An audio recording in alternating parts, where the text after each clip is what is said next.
Ndonjëherë, komunikimi pa fjalë është më kumbues se ndikues se fjalitë të shumta argumentuese. Ja se si na tregohet një ngjarje që i shkon përshtat këtij pohimi. Në kuvendin e të urtëve, kishte ardhur koha të ishte pjesë e tij edhe një dietar intelektual si Maulana Xhamia. Por, ishte e pamundur të pranojë për shkak të numrit të përcaktuar të vendeve të cilat ishin zënë. Një ditë, njëri prej antarëve të këtij kuvendi ndoron jetë. Me ta dëgjuar Maulana, shkon e paraqitet tek porta e kuvendit. Nëpërmjet një punësi, i dërgon fjalë të urtëve për ta pranuar në vendin e mbetur bosh. Pa e ditur që, ndërkohë, sapo e kishte zënë antarësimin dikush tjetër.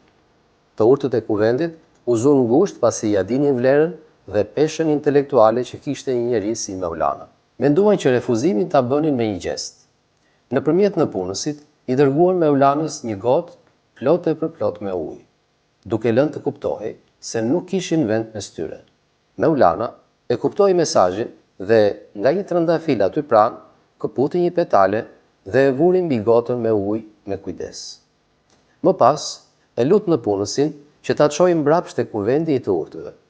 Me ta marrë gotën me ujë me petalen sipër, e kuptuan mesazhin e Maulanës dhe në një mendje e pranuan në këtë kuvend fisnik.